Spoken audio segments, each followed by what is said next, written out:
Good morning, Bucknutters. Welcome to the Bucknuts Morning Five here on Wednesday, April 14th, 2021. I am Dave Biddle. I am very happy to be joined by the People's Champ, Matt Baxendell. A lot to get into, Bax. Let's start with Ohio State's defense. They need to improve a lot from last year. They were ranked 56th in the country in total defense. They're one of the worst passing defenses in the country. How much improvement do you expect to see this year from the defense? Well, I don't know how much worse the pass defense can get. It was in the bottom 10, so you'd have to assume they get better by default. But look, if you look at the way Ohio State's defense is shaping up this year, they're going to have another excellent defensive line that's become a staple over the last 10 years at Ohio State, where sometimes in the past we would have good, not great D-lines. I don't remember the last time OSU's D-line was anything short of one of the best in the country. It's just a given there. The linebacker position is going to be interesting because you have a lot of guys who are young, athletic, and talented who've kind of been waiting their turn for a couple years. I mean, it felt like we had a set of pro linebackers who just were the same guys for 10 years before them. So I'm pretty confident in the linebackers too. It's going to be the defensive backs and specifically the corners that are going to be really how we dictate whether Ohio State gets a lot better on D this year. I think the safeties are actually pretty decent, but it depends if Ohio State can find a couple guys who can actually cover. And I will say this, I think there's going to be a significant step forward for most everybody associated with this defense, simply to have more time through having spring football, dedicated team reps, the chemistry you build in having a normal season. I really think that's going to be a big benefit for OSU, because some schools may have handled it a little bit better. And I'm not saying OSU staff didn't, but they only got to play 7 games last year. It was interrupted the whole time.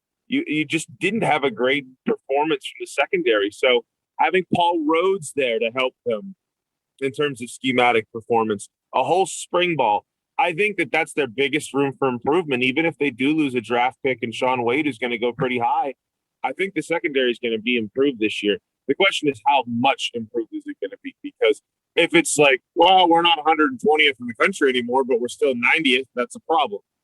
If it goes, we're not 120th anymore and we're 55th, I'd take that right now, because the other part of the defense looks like it's going to be pretty darn strong. And that's a massive upgrade over what we saw from the defense last season.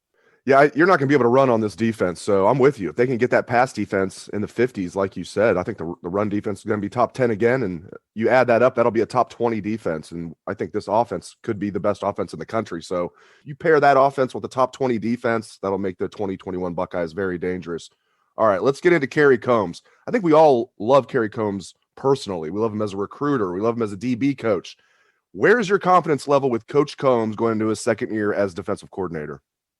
He is in Missouri territory. Show me. That's where we're at right now. I love Coombs. Again, every time we talk about him, this is the guy who walked up into Michigan when he was hired by Urban Meyer, started planting flags and causing mayhem in recruiting, right? Remember the time Brady Hoke was talking about 5-year bowl bans and was getting good Ohio players while we were in limbo? And that stopped because Urban covered the home front, and he sent Kerry out behind the enemy lines to start stealing their best players. So Kerry Coombs, the coach and the person we love, period. Kerry Coombs, the defensive coordinator, had a rough year last year because he had zero answers for Sark, for the Alabama passing game. He had zero answers the whole season against anybody who could throw the football.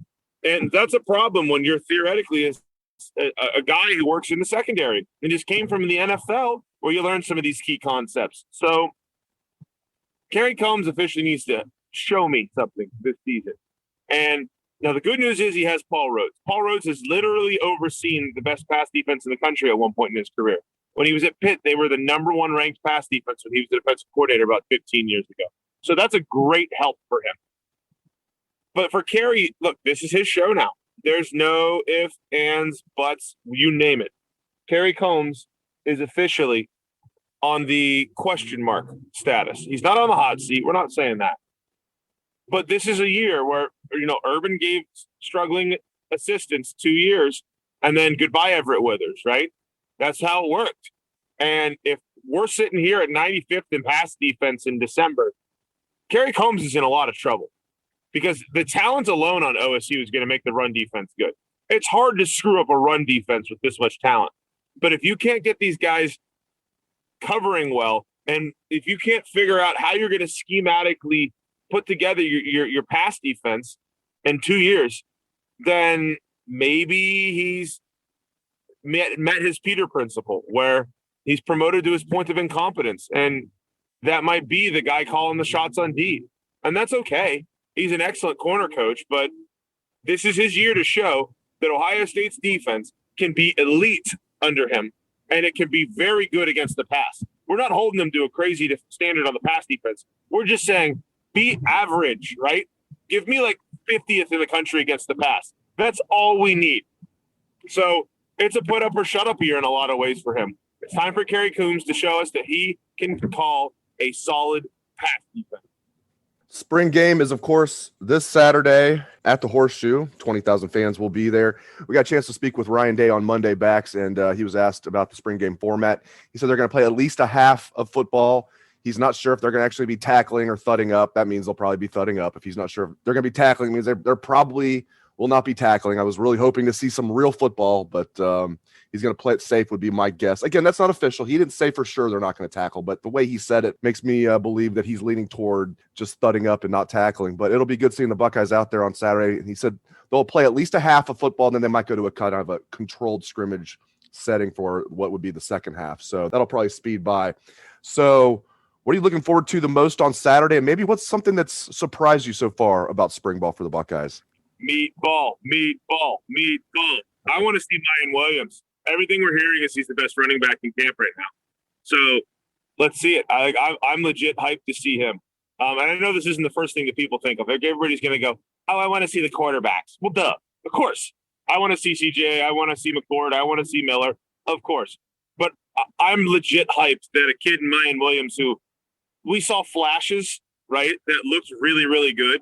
And we kind of walked away from that thinking, man, that kid looks awesome. That can't be legit. And now we're hearing that kid looks awesome and it might be legit. So that's super exciting because we've always talked about the running backs the last couple of months about how important vision is. The kid clearly has it. So I want to see him. Now, if they're just going to be hugging each other to end plays, okay, it's fine. It's kind of a hug fest in general because I want to see the fans back in the Horseshoe. I wrote this in the bucket this past week, and it was all about the Horseshoe. And for me, one of the most jarring moments of the pandemic was seeing Ohio State playing somebody in a different jersey in an empty Horseshoe. So, I know not a lot of people got a chance to get their hands on tickets. I don't even know if any were released to the public because the season ticket holders had dibs on them first. They only dispersed a small number of them. But I think that's going to be just fantastic to see. And the final thing I think I'm looking forward to about the spring game is definitely going to be how much there's going to be at least one meltdown threat on Bucknuts in a game that's designed to help the passing games where there's no tackling and the quarterback pressures are only a certain thing. And we're playing very vanilla defenses. They're going to throw the ball all over the place. You're going to have people panicking about the secondary being terrible again this season. And while that is a legitimate PTSD fear, the way this is setting up is not a way that the defensive backs are going to be put in a position to succeed. So if our quarterbacks go out and throw for 500 yards, don't be shocked and don't assume that means Ohio State is boned on defense for the season. They're not calling blitzes. They're just allowing people to touch up.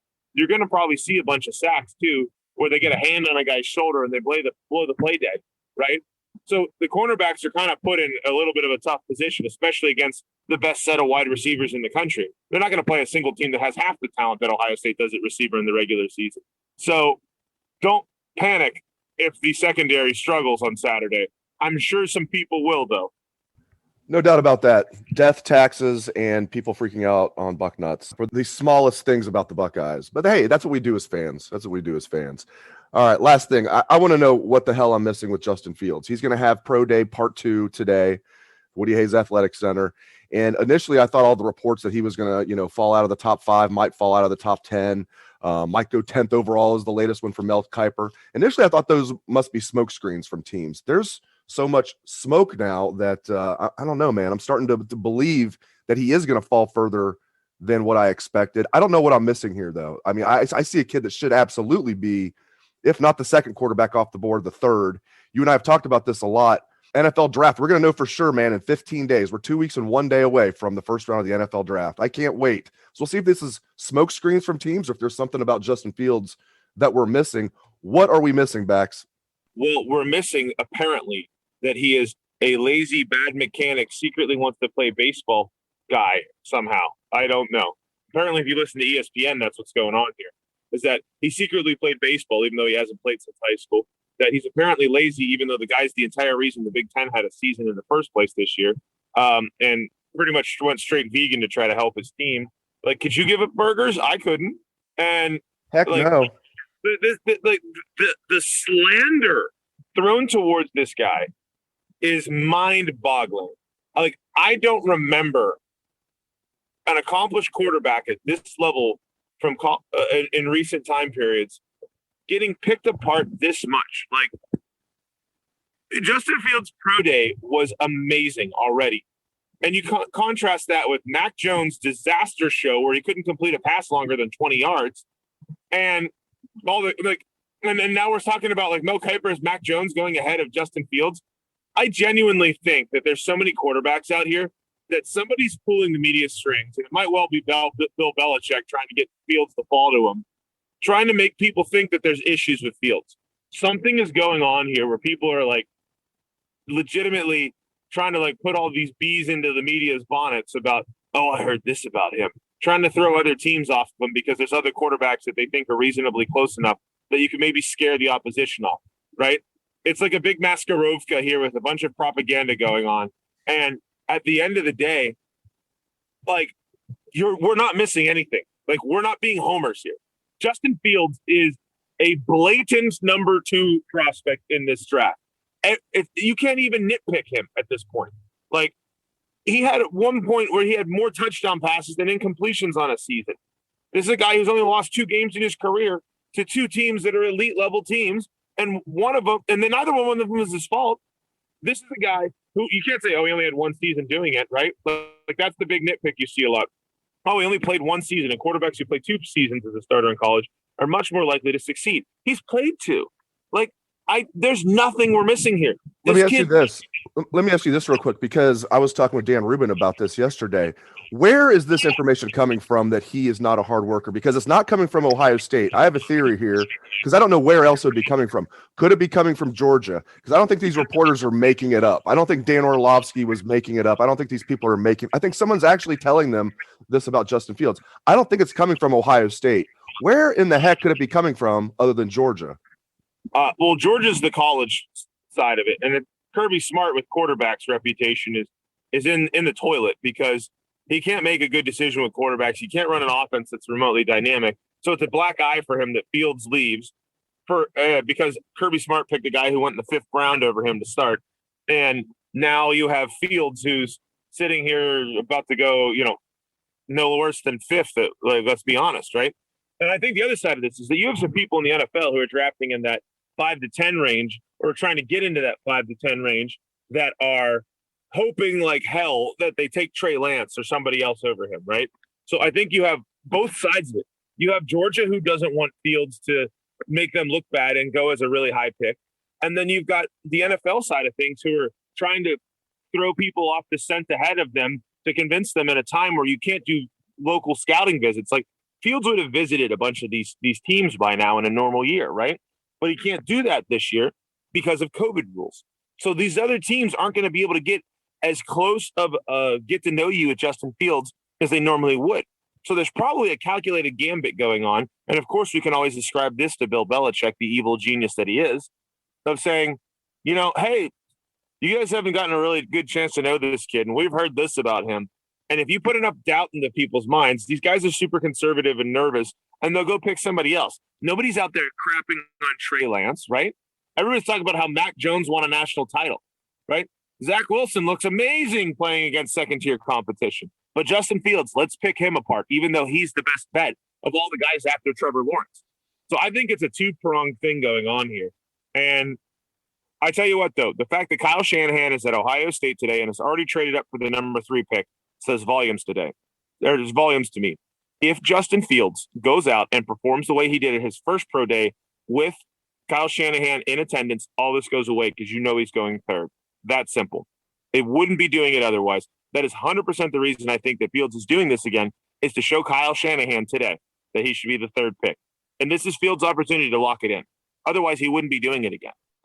Great stuff, as always, from the People's Champ, Matt Baxendell. You can catch his column on Bucknuts every Sunday. It is the bucket. Thanks again to Bax. Thank you to all listeners out there for tuning into the show. We appreciate that very much. Have a great day, Bucknutters. Let's hear that Buckeye swag, best damn band in the land.